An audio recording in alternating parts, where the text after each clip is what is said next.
We're back to the Neil Haley show, and I'm excited to welcome New York Times best-selling author Tom Clavin. Tom, thanks for stopping by, and we're going to talk about your latest release. How are you, Tom?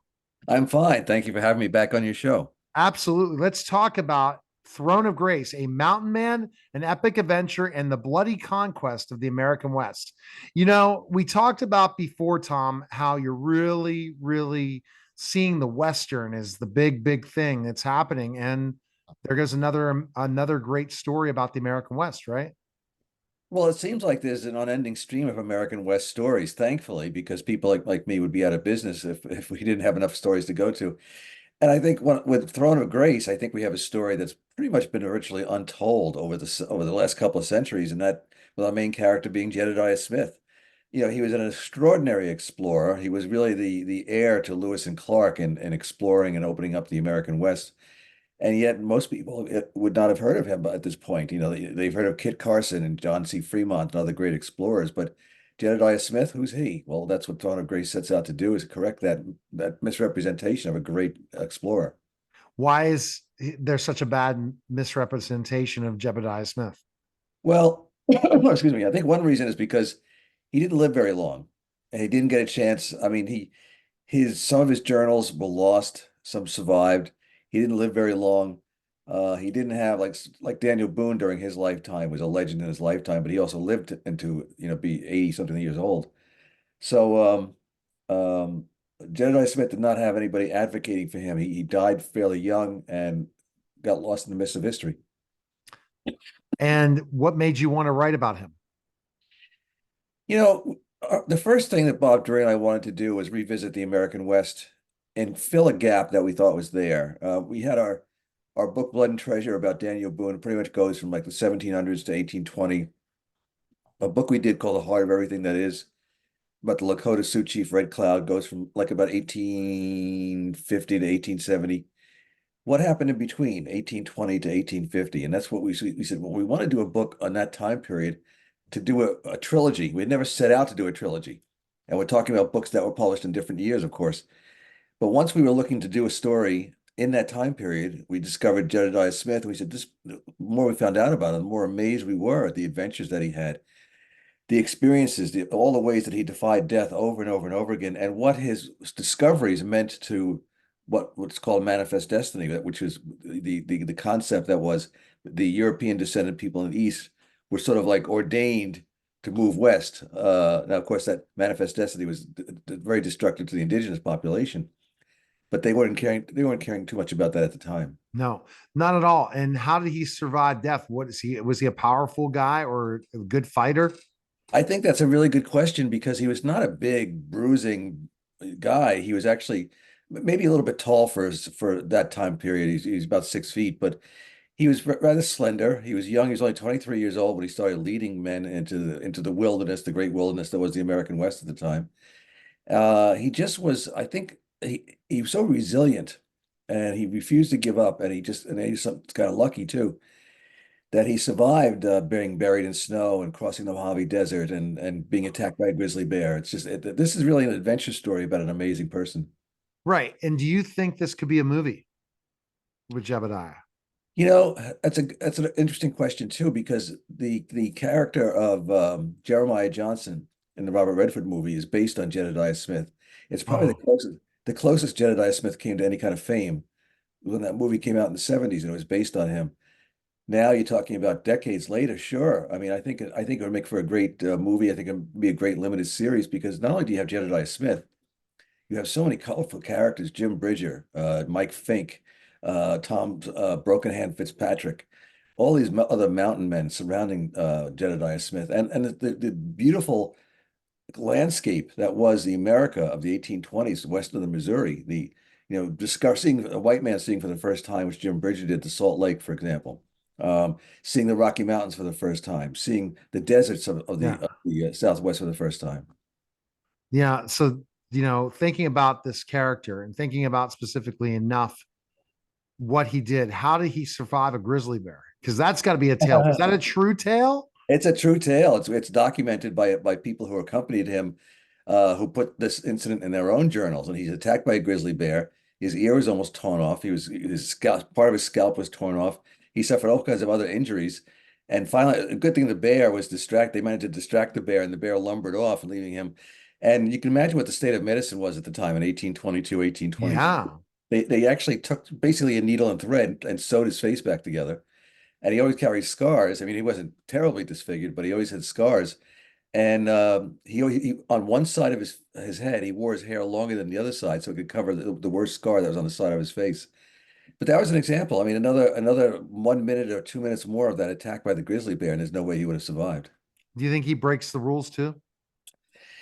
He certainly breaks the actuarial rules. No way he should have lived, past his 20s because of all the scrapes he was in, all the times that he and his companions ran out of water, or they were stuck in a snowdrift and their mules had died and there was no way to get out. So I think as far as breaking rules like laws and stuff like that, no, he was a man of religious faith, and he actually was, he was actually kind of abnormal for the time. Not that there weren't other people of religious faith at the time, but for the mountain men, their faith, their God, so to speak, was nature. That's what they encountered. That's what they lived 365 days a year, sometimes for years at a time.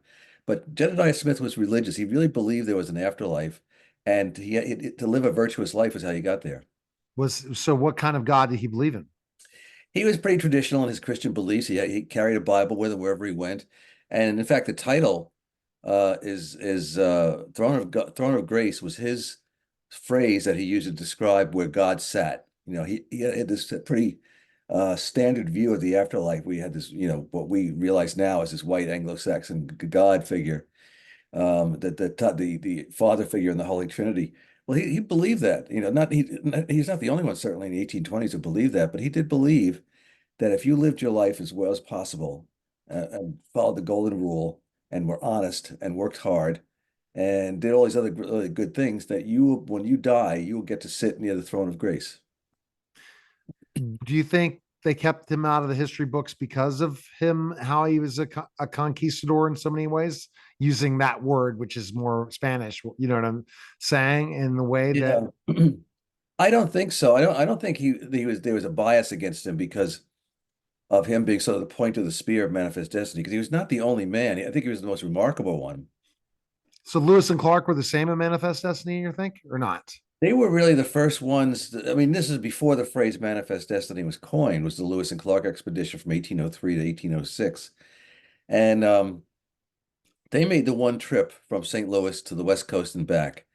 And that was the first time that you had a group of white men making this trip through almost completely indigenous lands Mm. to the Pacific, seeing the Pacific Ocean, and coming back and living to tell the tale. And their journals were published a few years later.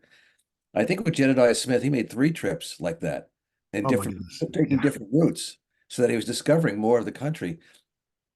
Why he's not in the history books, I think it's again, he died young, and I think that he was soon eclipsed by people like Kit Carson, by people like John C. Fremont, by Davy Crockett, by some of these other people that got more attention as explorers.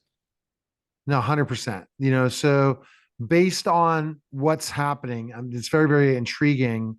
Uh, what his story is. How has been the feedback of the book? People that have read it so far. We've got it. The book is being published May 7 is the pub date.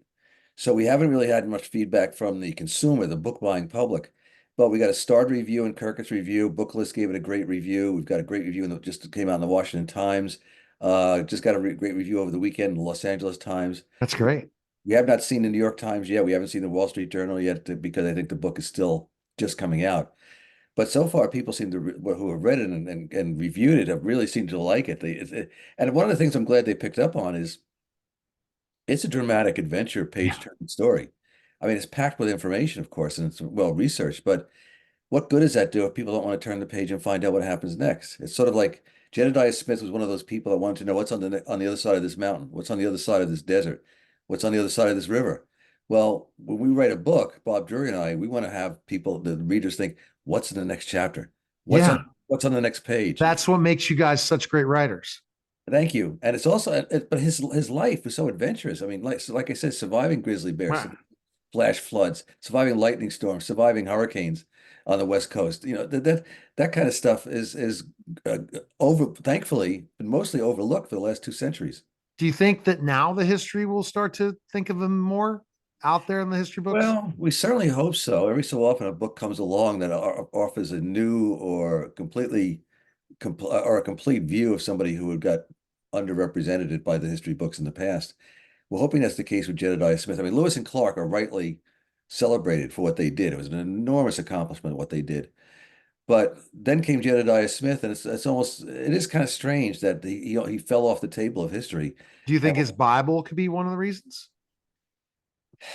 And you then know, was he trying to convert kind of like later on?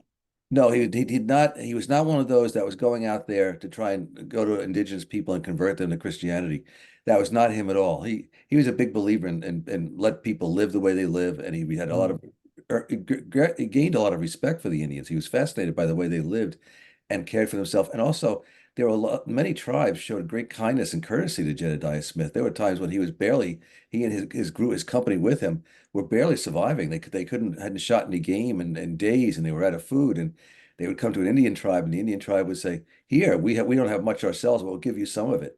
So sometimes his and their lives were saved by Indian tribes. Wow, this is very intriguing stuff. Where's the best place people can purchase the book? It's available tomorrow again, It so we'll be is. It having it is. out on the radio show tomorrow because of definitely knowing the release dates tomorrow. People could check it out by going to Amazon or any of the independent bookstores, right, or anywhere. Yeah, we encourage people to support your local independent bookstore. Go to Amazon, go to B and Barnes and Noble.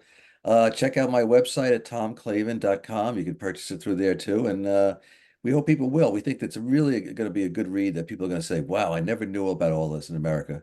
All right, thanks, Tom. Appreciate it, sir. Thank you very much. You're listening and watching the Neil Haley Show, and we'll be back in just a moment.